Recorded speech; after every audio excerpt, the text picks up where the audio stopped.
మీసాలంటే తనకి చాలా అభిమానం. పాలు తాగి వెతుకుతుంటాడు అబద్ధపు గుర్తింపు.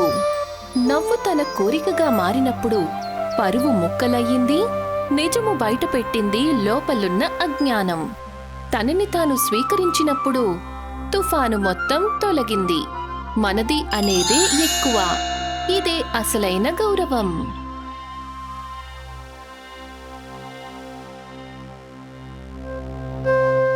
సేటుగారు మరొక అందమైన రోజున తన ఇంట్లో నిద్రలేస్తారు. అతని గెడ్డం బావుంది, కాని మీసాలలో ఖాళీ ప్రదేశం ఉంటుంది. తనని తాను అద్దంలో చూసుకుంటారు. వెంటనే తనని తాను చూసుకుని దిగులుగా కూర్చుంటారు.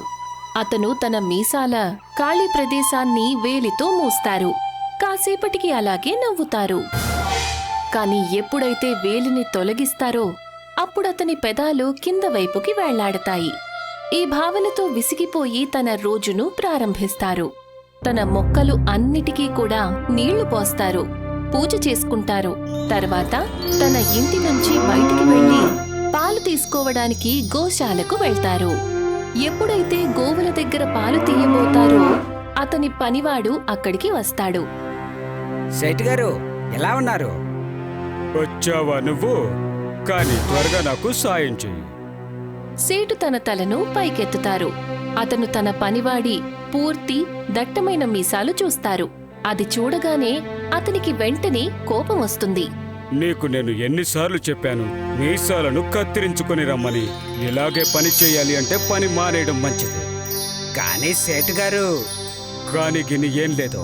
ఇంటికి వెళ్ళు. రేపటి నుంచి మీసాలు గడ్డలు తీసేసిరా, లేదంటే రావద్దు.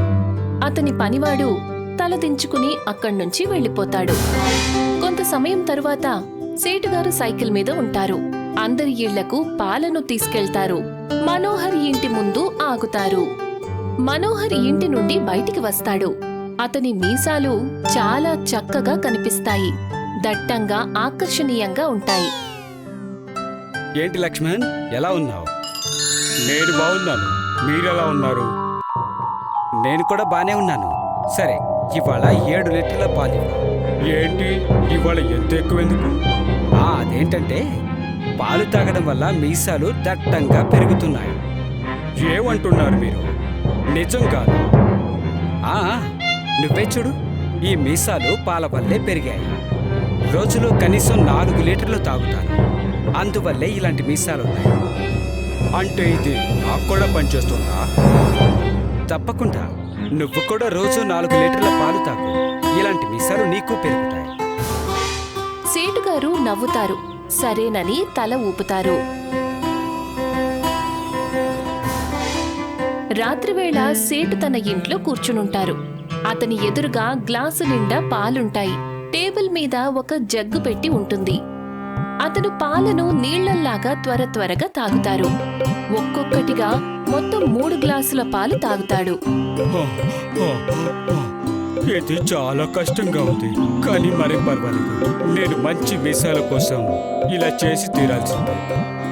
సేటుగారు ఇష్టం లేకుండా మరో 3 గ్లాసుల పాలు తాగుతారు. పూర్తిగా 4 లీటర్లు ఖాళీ చేస్తారు. ఆ తర్వాత కడుపు బరువుగా అనిపించి పడుకోవడానికి వెళ్లిపోతారు.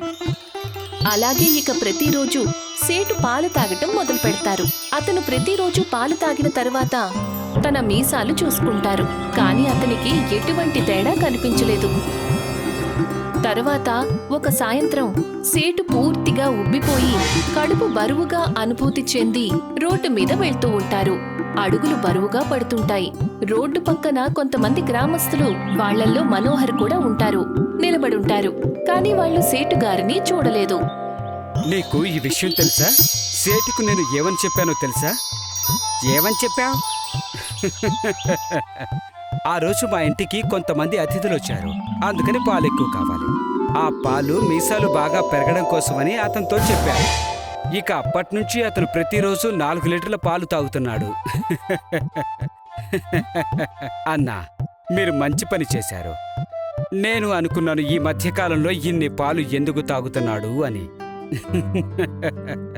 అతనికి ఈ మాత్రం కూడా తెలీదు పాలు తాగడానికి మీసాలు పెరగడానికి సంబంధం ఏంటని. అందరూ దానికి నవ్వుతారు. అతని మాటలను సేటు వినేస్తాడు. వెంటనే దిగులు చెందుతాడు. అతనికి చక్కటి దట్టమైన మీసాలు పెరగకపోవడం వల్ల ఊరి వాళ్ళందరూ అతన్ని చూసి నవ్వడం ఏమాత్రం నచ్చలేదు.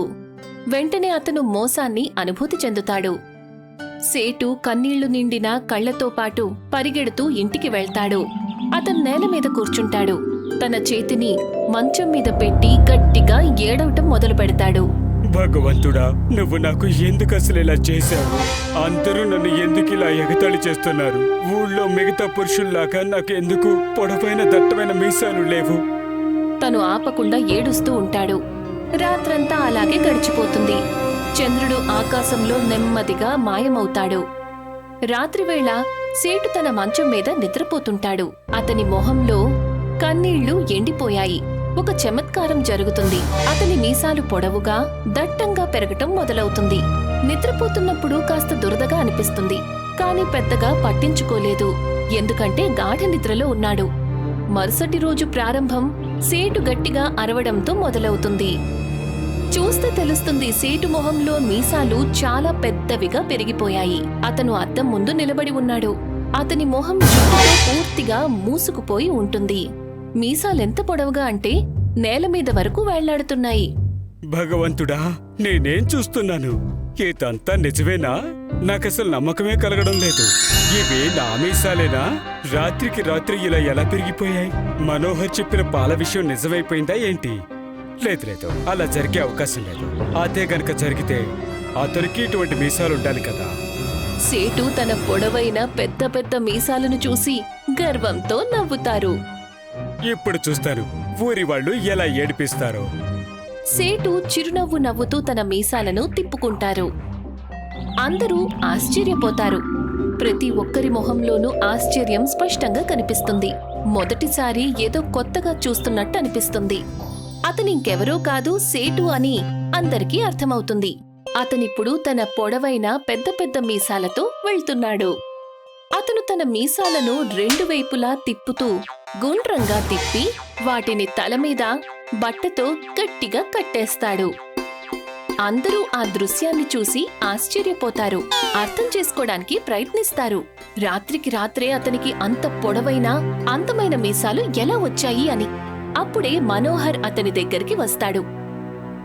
అరే లక్ష్మణ్, ఏంటిది? ఇంత పొడవైన మీసాలా? ఎలా? మర్చిపోయారా ఏంటి? మీరే కదా చెప్పారు, రోజు 4 లీటర్ల పాలు తాకు, పొడవైన మీసాలు వస్తాయని. అది కాదు, కానీ నేను... ఏంటి నేను? లేదు లేదు, ఏం లేదు. సేటు మొహంలో గర్వంతో అక్కడ్నుంచి వెళ్ళిపోతాడు. అందరూ అతను వెళ్ళిపోతూ ఉంటే చూస్తూ ఉండిపోతారు. మరుసటి రోజు సేటు కూర్చుని గోవుకి పాలు పితకడానికి ప్రయత్నిస్తారు. అప్పుడతని మీసాలు పాలల్లో మూనుగుతూ ఉంటాయి. ఇలాగైతే పాలు విరిగిపోతాయి కదా. నేను ఈ మీసాలను ఏదో ఒకటి చెయ్యాలి. సేటు దాని గురించి ఆలోచిస్తూ ఉంటాడు. అప్పుడే ఒక గోవు అతని మీసాల మీద కాలు పెడుతుంది. అది చూసుకోకుండా అతను వెంటనే పైకి లేచే ప్రయత్నం చేస్తాడు. వెంటనే కింద పడిపోతాడు. పశువు వెంటనే అరుస్తుంది. భగవంతుడా, ఏంటిది? ఆ, ఆ, నొప్పిగా ఉంది. గోవు అతని వైపు చూస్తుంది. అది కూడా నవ్వుతున్నట్టుగానే అనిపిస్తుంది. సేటు తన ఇంట్లో అన్ని చోట్ల కత్తెర కోసం వెతుకుతాడు. తన మీసాల పొడవైన జుట్టును పైకెత్తి పట్టుకుని. ఈ కత్తెర ఏమైపోయిందో తెలియడం లేదు. పైకి కట్టుకునే బట్ట కూడా కనబడడం లేదు. ఇలాగైతే నాకు చాలా కష్టంగా ఉంటుంది. సేటుగారు దీని గురించి ఆలోచించినప్పుడు అప్పుడే టేబుల్ మీద ఉన్న కత్తెరను చూస్తాడు. ఎప్పుడైతే సేటు కత్తెరను తీసుకోవడానికి ముందుకు వెళ్తాడో అప్పుడు తన మీసాల మీదే కాలు పెడతాడు. తడబడి అక్కడే నేల మీద పడిపోతాడు. అతనికి పగటిపూటే చుక్కలు కనిపిస్తాయి. కాసేపటి తర్వాత కత్తెరను చేతిలోకి తీసుకుని అద్దం ముందు నిలబడతాడు. అతనొక చేతితో మీసాలను పట్టుకుని రెండవ చేతితో దాన్ని కత్తిరించడానికి ప్రయత్నిస్తాడు. అతను సఫలమవుతాడు. వెంటనే దురద పెట్టే ఆ పొడవైన మీసాల నుంచి విముక్తిని పొంది ప్రశాంతంగా భావిస్తాడు. అతను తిరిగి గోశాలకి వెళ్లటానికి బయలుదేరతాడు. అప్పుడతని మొహంలో ఏదో వేగంగా పెరుగుతున్నట్టు అనిపిస్తుంది. అప్పుడే కత్తిరించిన మీసాలు మళ్లీ ముందులాగా పొడవుగా అవ్వటం మొదలవుతుంది. సేటు ఆశ్చర్యపోతాడు. ఏం జరుగుతోందో అతనికేమీ అర్థం కావడం లేదు. అతను కూర్చుని ఆలోచిస్తాడు, చింతకు గురవుతాడు. అన్ని విషయాలు మర్చిపోయి మరుసటి రోజు సేటు తన సైకిల్ని తీసుకుని ఊరంతా కూడా తిరుగుతాడు. అందరికీ పాలు అందిస్తాడు. అతని మీసాలు చాలా పెరిగిపోయాయి. ఇప్పుడతను ఏ బట్టతో అయితే వాటిని కడతాడో అందులోంచి కూడా బయటికి వస్తాయి. అతను పాలనందించడానికి చాలా ఇళ్ల దగ్గర ఆగుతాడు. మధ్యాహ్నానికల్లా ఇంటికి తిరిగొస్తాడు. పొడవైన మీసాలతో రోజంతా తిరగటం వల్ల అతని మొహమంతా కూడా వాచిపోతుంది. చెంపలు ఇంకా మొహమంతా కూడా వాపు కనిపిస్తుంది. అదే రోజు కాసేపటి తర్వాత మనోహర్ భార్య అతని దగ్గరికి వెళ్తుంది. పాల గిన్నెను చూపిస్తుంది. పాలల్లో ఒక వెంట్రుక కనిపిస్తుంది. మనోహర్ ఆశ్చర్యపోతాడు. వెంటనే కోపంతో రగిలిపోతాడు. అతను గిన్నెను తీసుకుని ఇరుగు పొరుగు వాళ్లందరికీ చూపిస్తాడు. తన మీసాల పొడవైన కారణంగా లక్ష్మణ్ పాలలో ఇవాళ వెంట్రుకొచ్చింది. ఏమంటున్నారు? నిజమా? లేకపోతే ఏంటి? ఒకసారి చూడు, ఇంత పొడవైన మీసాలు అతనికే కదా ఉన్నాయి. అవును, నిజమే. మీరు చెప్పింది నిజమే. ఇలాగైతే ఇంట్లో వాళ్ళకి ఆరోగ్యం పాడవుతుంది. మనందరం కలిసి అతన్ని బహిష్కరించాలి. మీరు సరిగ్గా చెప్పారు. మనోహర్ ఎంతో కోపంగా తలను ఊపుతాడు. మరుసటి రోజు సేటు తన గోశాలను శుభ్రం చేస్తుంటాడు. అప్పుడే తన సేవకుడు వస్తాడు. వచ్చావా నువ్వు? ఇక నాకు సాయం చేయి. సేటుగారు, ఇక మీదట నేను పనికి రాను. ఏంటి? ఎందుకు? ఏమైంది? ఊళ్ళో వాళ్ళందరూ మీ దగ్గర పాలు తీసుకోవడం మానేయాలి అనుకుంటున్నారు. ఆ? కానీ ఎందుకలా? నిన్న మనోహర్ ఇంట్లో మీరు ఏవైతే పాలు పోశారో అందులో మీ పొడవైన మీసాల వెంట్రుక ఒకటి దొరికింది. ఇక ఆ విషయాన్ని ఊరి వాళ్ళందరికీ చెప్పాడు. ఇక అప్పటినుంచి అందరూ మీ మీద కోపంగా ఉన్నారు. మీ దగ్గర పాలు తీసుకోకూడదని అనుకుంటూ ఉన్నారు. ఇదేంటిలా జరిగింది? నేనెప్పుడూ కూడా శుభ్రంగానే చూసుకుంటూ ఉంటాను. కానీ ఈ పొడవైన మీసాలు ఇప్పుడు నా జీవితంలో అతిపెద్ద సమస్యగా మారాయి. సేటు తన తలను పట్టుకుంటాడు. గట్టిగా ఏడుస్తాడు. కొన్ని క్షణాల తరువాత సేటు ఇంట్లో కూర్చుని ఉంటాడు. ఇక సార్వజనిక అవమానము, దానివల్ల వ్యాపారంలో జరిగే నష్టం గురించి ఏడుస్తాడు. అతను తన తండ్రి ఫోటోని చూస్తాడు. అతనితో మాట్లాడతాడు. నాన్నగారు, మీ మీసాలు కూడా పొడవుగా లావుగా ఉండేవి. వాటి వల్ల మీరు ఆకర్షణీయంగా ఉండేవారు. మరి నా విషయంలో ఇలా ఎందుకు జరిగింది? నేను అనుకున్నాను ఈ పొడవైన మీసాలు నాకు గౌరవాన్ని ఇస్తాయి అని. కానీ ఇవి నా నాశనానికి కారణమైపోయాయి. ఇప్పుడు నేనేం చేయను? ఎప్పుడైతే తండ్రి ఫోటో ముందు తన పరిస్థితి గురించి ఏడుస్తాడో అతనికి తన పై పెదవి మీద మరొక వేగవంతమైన ఒక రకమైన బాధ కలుగుతుంది. అతను చూసేసరికి తన మీసాలు మరింతగా పెరుగుతాయి. అది చూశాక తను భయపడతాడు. లేదు లేదు, ఇంకా చాలు. ఇంత పొడవైన మీసాలు నాకొద్దు. భగవంతుడా, నువ్వు వింటున్నావా లేదా? అతని మీసాలు మొత్తం ఇల్లంతా కూడా పూర్తిగా విస్తరిస్తాయి. ఎప్పుడైతే అతను వాటిని సేకరించడానికి ప్రయత్నిస్తాడో అవి ముందు కంటే మరింత వేగంగా పెరుగుతాయి. అదే సమయంలో అతని పనివాడు వస్తాడు. సేటు పరిస్థితిని గమనిస్తాడు. సేటు పూర్తిగా తన నల్లని మీసాల మధ్యలో ఇరుక్కుపోతాడు. సేటుగారు, ఏం జరుగుతోంది? నువ్వు రావడం మంచిదైంది. చూసావా నాకసలు ఏం జరిగిందో? చూస్తున్నాను సేటుగారు, కానీ ఇదంతా ఎలా జరిగింది? ఎప్పుడైతే వాళ్ళు మాట్లాడుకుంటూ ఉంటారో అప్పుడే అతని మీసంలోని ఒక వెంట్రుక అతని పనివాడి కాళ్లకు అన్ని వైపులా చుట్టుకుంటుంది. అతను వెంటనే నేల మీద పడతాడు. అది చూడగానే అతని పనివాడు పూర్తిగా భయపడతాడు. అక్కడ్నుంచి పారిపోతాడు. మీసాలు ఆగకుండా పెరుగుతూనే ఉంటాయి. సేటు స్పృహ తప్పి పడిపోతాడు. రాత్రి ఎప్పుడైతే స్పృహ వస్తుందో అతని మీసాలు అతన్ని చుట్టుముట్టి ఉండటాన్ని గమనిస్తాడు. ఉన్నట్టుండి లేస్తాడు. అన్ని వైపులా చూస్తాడు. అతని కళ్ళు కన్నీళ్లతో నిండిపోతాయి. అప్పుడే ఎవరో అతనితో మాట్లాడతారు. లేచావా? నాన్నగారు, మీరా? అతని తండ్రి ఫోటోలో నుంచి ఒక మెరుపు బయటికి వస్తుంది. అతని ఆత్మ బయటికి వస్తుంది. తిన్నగా వచ్చి తన ముందు నిలబడుతుంది. సేటు వెంటనే లేస్తాడు. మోకాళ్ల మీద కూర్చుండిపోతాడు. ఈ పరిస్థితి నుండి తనని బయటికి తీసుకురమ్మని వేడుకుంటాడు. చూడండి నాన్నగారు, నాకు ఏం జరిగిందో. నేను చక్కటి పొడవైన మీసాలను కోరుకున్నాను, కానీ ఇవి... నీకు ఇలా ఎందుకు జరిగిందంటే ఎప్పుడూ కూడా నిన్ను నువ్వు సహజ రూపంలో స్వీకరించలేదు కాబట్టి.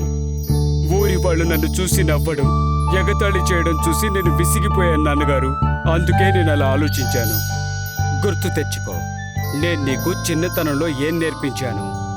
సేటు తన బాల్యాన్ని గుర్తు చేసుకుంటాడు. కర్ర బిళ్ళ ఆడుతున్న సమయంలో అతనికి వేరే పిల్లల బంతిని చూసి కుళ్ళు కలుగుతుంది. అప్పుడు అతని తండ్రి ఏం చెప్పుంటాడు? నాన్నగారు, చూడండి, తన దగ్గర చాలా చక్కటి బాలుంది. నాకు కూడా అటువంటి బాలే కావాలి. బాబు, నువ్వు ఎప్పుడూ కూడా వేరే వాళ్ళని చూసి నిరాశకి గురి కాకూడదు. నీ దగ్గర ఏదైతే ఉంటుందో దాన్ని నువ్వు ఎప్పుడూ కూడా స్వీకరించాలి. ఎందుకంటే దానినే ఒక మంచి మనిషికి ప్రతీకగా భావిస్తారు. సేట్జీకి అనుభూతి కలుగుతుంది, వాస్తవానికి తను ఏం తప్పు చేశాడు అని. నాన్నగారు, నేను నా తప్పుని తెలుసుకున్నాను. ఇక మీదట నేను ఎప్పుడూ ఎవ్వరిని చూసి వాళ్ళల్లాగా మారాలని ప్రయత్నం చేయను. నన్ను నేను సహజ రూపంలోనే స్వీకరిస్తాను. నువ్వు చెప్పేది నిజమేనా? అవును నాన్నగారు. సేటుగారి తండ్రి నవ్వుతారు, సరేనని తల ఊపుతారు. వారి వెనుక నుంచి వేగవంతమైన ఒక వెలుగు కనిపిస్తుంది. అతను మాయమైపోతాడు. దానితో పాటు సేటుకి ఉన్న పొడవైన మీసాలు కూడా మాయమైపోతాయి. సేటు సంతోషంగా లేస్తారు. మళ్ళీ తన అసలు రూపాన్ని చూసి ఎంతో సంతోషిస్తాడు. అతని మొహం మీద ఆనందకరమైన చిరునవ్వు కనిపిస్తుంది. మరుసటి రోజు సేటు మళ్లీ సైకిల్ మీద ఉంటాడు. అతను మనోహర్ ఇంటి తలుపు దగ్గర ఆగుతాడు. తలుపును కొడతాడు. మనోహర్ వచ్చి తలుపు తెరుస్తాడు. అతను సేటుని మామూలుగా ఉండటం చూసి ఆశ్చర్యపోతాడు. అరే లక్ష్మణ్, నువ్వా? నా వల్ల ఏదైతే తప్పు జరిగిందో దానికి నన్ను క్షమించాలి. ఇక ఆ తప్పు మళ్ళీ జరగదు. మరి నీ మీసాలు? ఇప్పుడు నా ఆత్మాభిమానానికి మీసాల అవసరం లేదు. నేనెలా ఉన్నానో అలాగే నన్ను స్వీకరిస్తున్నాను. మనోహర్ అక్కడే నిలబడి కాసేపు ఆలోచిస్తాడు. తర్వాత తన భార్యను పాలగిన్నె తీసుకురమ్మని చెప్తాడు. శాంతి, వినపడుతుందా? పాలు తీసుకో. సేటు కళ్ళు వెంటనే గర్వంతో మెరిసిపోతాయి. కాసేపటి తర్వాత సేటు తన సైకిల్ మీద ఉంటాడు. అతను పాలు ఇవ్వడానికి మరొక ఇంటి ముందుకు వెళ్లి ఆగుతాడు. అతను పాలు కొలిచే స్టీల్ గ్లాస్ను బయటికి తీస్తాడు. చిన్న చిరునవ్వును ఇస్తాడు. కథ ఇక్కడితోనే అంతమవుతుంది.